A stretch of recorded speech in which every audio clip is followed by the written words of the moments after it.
Chapitre 10. Ben Ross prenait son café dans la salle des professeurs lorsqu'on vint l'avertir que M. Owens, le principal, voulait le voir dans son bureau. Ben fut surpris de tremblements nerveux. S'était-il passé quelque chose? Si Owens voulait le voir, cela concernait certainement la vague. Ross sortit dans le couloir et s'élança vers le bureau du principal. En chemin, plus d'une douzaine d'élèves s'arrêtèrent pour effectuer le salut de la vague. Il les salua en retour et pressa le pas, inquiet de savoir ce qu'Owens voulait lui dire. D'un côté, si le principal lui annonçait qu'il y avait eu des plaintes et qu'il devait mettre fin à l'expérience, Ross savait qu'il en serait soulagé. Honnêtement, il n'avait jamais pensé que la vague prendrait autant d'importance. Le fait que des élèves d'autres classes, d'autres niveaux même, aient rejoint le mouvement l'épatait toujours autant. Jamais il n'aurait pensé que les choses tourneraient ainsi. De l'autre côté, il devait prendre en considération les cancres et souffre-douleurs de la classe, comme Robert Billings. Pour la première fois de sa vie, Robert était l'égal des autres, un membre du groupe à part entière. Personne ne se moquait plus de lui, personne ne le tourmentait plus. Et la métamorphose de Robert était en tout point remarquable. Non seulement son apparence s'était améliorée, mais il commençait même à participer. Il agissait enfin en tant que membre actif de sa classe, et cela ne s'arrêtait pas au cours d'histoire. Christy lui avait dit l'avoir également remarqué en cours de musique. On ne le reconnaissait plus. Mettre fin à la vague signifierait peut-être renvoyer Robert à sa place de cancre et lui enlever la seule chance qu'il avait de s'en sortir. De plus, terminer l'expérience maintenant ne reviendrait-il pas à trahir également les autres élèves qui s'y étaient investis? Ils seraient livrés à eux-mêmes sans savoir jusqu'où la vague aurait pu les porter. Et Ben perdrait l'opportunité de les y conduire. Ben s'arrêta soudain de marcher. « Hé, attends une minute! Depuis quand devait-il les conduire où que ce soit? Il s'agissait d'une expérience, menée dans son cours, non? Une occasion pour ses élèves d'avoir un aperçu de la vie quotidienne dans l'Allemagne nazie. » Ben sourit intérieurement. « Ne nous emballons pas, pensa-t-il avant de repartir vers le bureau du principal. La porte du bureau d'Owens était ouverte. Lorsque le principal apparut, aperçut Ben Ross entrer dans la salle d'attente et lui fit signe de le rejoindre. Ben ne savait plus quoi penser. En chemin, il s'était convaincu que le principal allait lui passer un savon, mais son supérieur semblait de bonne humeur. Owens était un homme imposant qui dépassait le 1,90 m, totalement chauve si on acceptait les touffes de cheveux au-dessus de ses oreilles.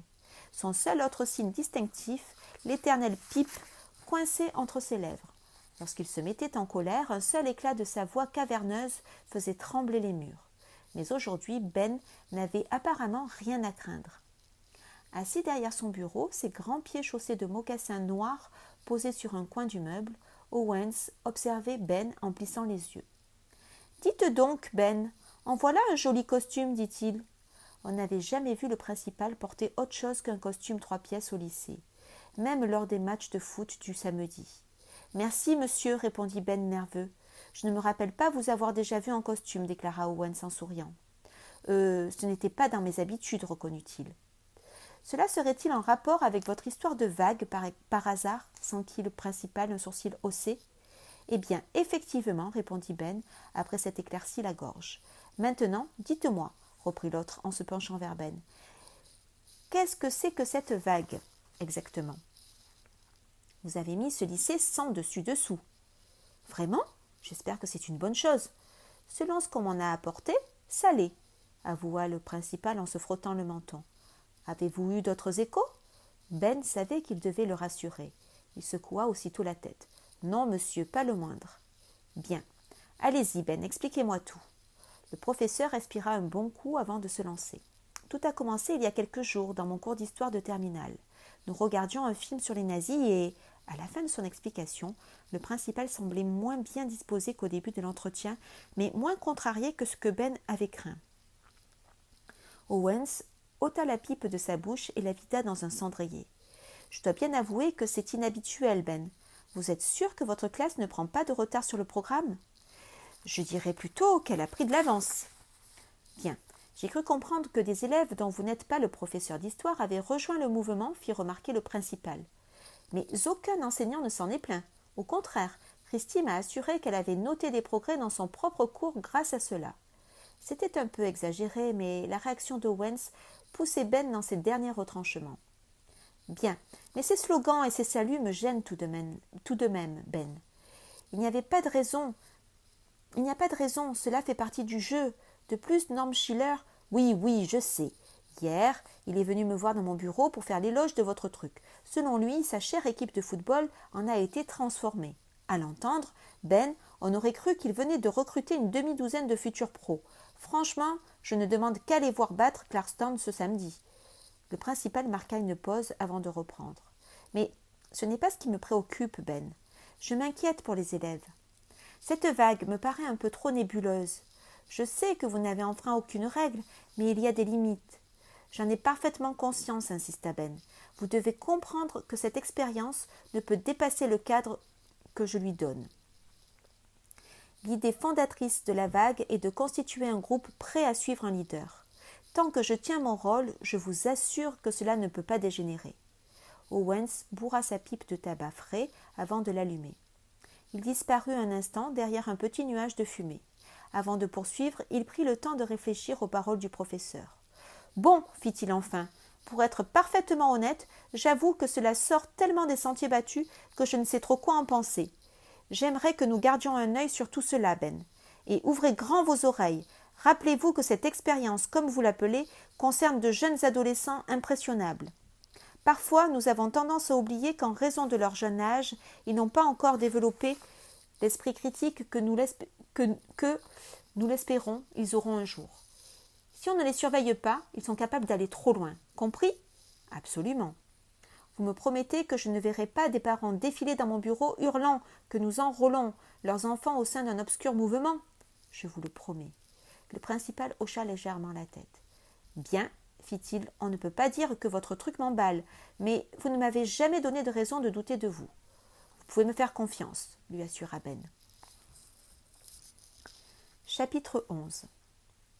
Lorsque Laurie arriva dans la salle du journal le lendemain, elle trouva une enveloppe blanche sur le sol. Quelqu'un avait dû la glisser sous la porte tôt ce matin-là ou bien la veille en fin d'après-midi. Laurie la ramassa avant de fermer la porte derrière elle. À l'intérieur de l'enveloppe se trouvait un article manuscrit et une note d'accompagnement. Laurie commença par lire le petit mot. « Cher rédacteur du Grapevine, j'ai écrit cet article pour le journal. N'y cherchez pas mon nom, vous ne le trouverez pas. Je ne veux pas que mes amis et les autres lycéens sachent que j'en suis l'auteur. » Les sourcils froncés, Laurie se pencha ensuite sur l'article. En haut de la page, l'auteur anonyme avait écrit un titre. « Rejoignez la vague ou sinon… » Je suis en première ici, au lycée Gordon. Il y a 3 ou 4 jours, mes amis et moi avons entendu parler de cette espèce de mouvement, la vague, que tous les terminales rejoignaient. On a voulu en savoir plus. Tout le monde sait que les premières veulent toujours copier les terminales. On a constitué un petit groupe pour assister au cours de M. Ross afin de se faire une idée. Certains de mes amis ont apprécié ce qu'ils ont vu, d'autres moins. Pour moi, tout cela ressemblait à un jeu stupide. À la fin du cours, alors qu'on venait de quitter la classe, un élève de terminale nous a arrêtés dans le couloir. Je ne le connaissais pas, mais il prétendait faire partie de la classe de M. Ross et nous demandait si nous voulions rejoindre la vague. 2 de mes amis acceptèrent, 2 autres dirent qu'ils ne savaient pas, et moi, j'ai répondu que je n'étais pas intéressée. L'élève de terminale s'est mis à nous vanter les mérites de la vague. Il affirmait que plus les membres seraient nombreux, mieux ce serait, et que presque tous les terminales avaient rejoint le mouvement, ainsi que la plupart des premières. Du coup, mes 2 amis indécis décidèrent de rejoindre la vague. Alors le terminal s'est tourné vers moi et m'a lancé « Et toi, tu ne veux pas faire comme tes copains ?» Je lui rétorquai qu'ils seraient toujours mes amis, même si je ne faisais pas comme eux. Ensuite, il n'a pas arrêté de me demander pourquoi je ne voulais pas rejoindre le mouvement. Je lui ai simplement répondu que je n'en avais pas envie. Là, il s'est mis en colère. Il nous a prévenu que, bientôt, les membres de la vague ne voudraient plus d'amis en dehors du mouvement. Il a même déclaré que je perdrais tous mes amis si je ne les rejoignais pas. À mon avis, il essayait de m'intimider. Mais cela s'est retourné contre lui. L'un de mes copains lui a sorti qu'il ne voyait pas pourquoi quelqu'un devrait forcer à rejoindre le mouvement s'il n'en avait pas envie. Mes autres amis l'ont approuvé et nous sommes tous partis. Aujourd'hui, j'ai appris que 3 de mes copains avaient tout de même rejoint la vague, recrutés par d'autres terminales. J'ai revu l'élève de la classe de M. Ross dans le couloir et il m'a demandé si j'avais enfin changé d'avis. Je lui ai dit que je n'en avais nullement l'intention. Alors il m'a répliqué que si je ne les rejoignais pas bientôt, ensuite il serait trop tard. Tout ce que je veux savoir, c'est « Trop tard ? Pourquoi ?» Laurie replia l'article avant de le glisser dans l'enveloppe. Peu à peu, ses doutes concernant la vague se précisaient. Lorsqu'il sortit du bureau du principal, Ben aperçut un groupe de lycéens en train d'afficher une grande bannière de la vague dans le couloir. C'était le jour du rassemblement pour encourager l'équipe de football, ou plutôt du meeting de la vague, se corrigea-t-il. Plus il avançait dans le couloir, plus les élèves étaient nombreux, si bien qu'il eut l'impression de faire le salut de la vague en continu. À ce rythme-là, je vais finir par avoir une crampe, se lamenta-t-il. Plus loin dans le couloir, près d'une table, Brad et Eric distribuaient les brochures en clamant « La force par la discipline, la force par la communauté, la force par l'action !» « Découvrez tout ce qu'il faut savoir sur la vague !» lançait Brad aux élèves qui passaient devant lui. « Tenez, voilà une brochure !» « Et n'oubliez pas le meeting de la vague cet après-midi, » leur rappelait Eric. « Travaillez tous ensemble et atteignez vos buts. » Ben eut un sourire las. L'énergie débridée de ces gamins l'épuisait. Maintenant, des posters de la vague étaient placardés sur chaque mur du lycée. Chaque membre de la vague semblait impliqué dans des activités. Le recrutement de nouveaux membres, la communication, la préparation du gymnase pour le meeting. Ben se sentait presque dépassé. Au bout de quelques pas, il eut une drôle d'impression, comme si on le suivait. Il se retourna et vit Robert qui lui souriait. Ben lui rendit son sourire avant de poursuivre son chemin, mais il s'arrêta de nouveau en s'apercevant que Robert le suivait toujours. « Robert, on peut savoir ce que tu fais ?»« Monsieur Ross, je suis votre garde du corps. »« Pardon ?»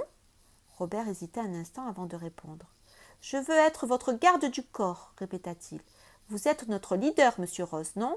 Je ne voudrais pas qu'il vous arrive quelque chose. »« Que veux-tu qu'il m'arrive ?» s'enquit Ben, étonné par cette idée. « Je sais que vous avez besoin d'un garde du corps, » insista Robert en ignorant sa question. « Je peux le faire, monsieur Ross. Pour la première fois de ma vie, je sens que, en fait, plus personne ne se moque de moi maintenant. J'ai l'impression d'appartenir à un truc spécial. » Ben acquiesça. « Alors, vous me laissez vous protéger ? Je sais que vous avez besoin d'un garde du corps. J'en suis capable, monsieur Ross. » Ben regarda Robert bien en face. Le garçon introverti qui manquait d'assurance était devenu un membre sérieux de la vague qui s'inquiétait pour son chef. Mais de là à devenir garde du corps… Ben hésita un instant. Tout cela allait un peu trop loin, non ? Au fil du temps, il s'était rendu compte de la position importante dans laquelle les élèves l'avaient inconsciemment placé. Il était le chef suprême de la vague. Plusieurs fois ces derniers jours, il avait entendu les membres du mouvement discuter de ses ordres. L'ordre d'afficher des posters dans le couloir, l'ordre de recruter les premières et les secondes, même l'ordre de transformer le rassemblement sportif en meeting de la vague. Le plus fou étant qu'il n'avait jamais donné ces ordres. Pour une raison ou pour une autre, ces directives avaient surgi dans l'imagination des lycéens. Partant de là, les élèves avaient automatiquement supposé que c'était lui qui les leur avait donnés, comme si la vague avait pris vie et que maintenant ses élèves et lui se laissaient entraîner dans son sillage. Ben Ross observa Robert Billings. En son fort intérieur, il savait qu'accepter la proposition de Robert revenait à accepter de devenir quelqu'un qui a besoin d'un garde du corps. Mais n'était-ce pas également nécessaire pour les besoins de l'expérience ? « Très bien, dit-il, tu peux être mon garde du corps. » Un grand sourire illumina le visage de Robert. Ben lui fit un clin d'œil et repartit vers le bout du couloir. Avoir un garde du corps serait peut-être utile, se rassura-t-il. Il était essentiel pour l'expérience qu'il projette l'image du chef de la vague. La présence de Robert ne ferait que renforcer cette image.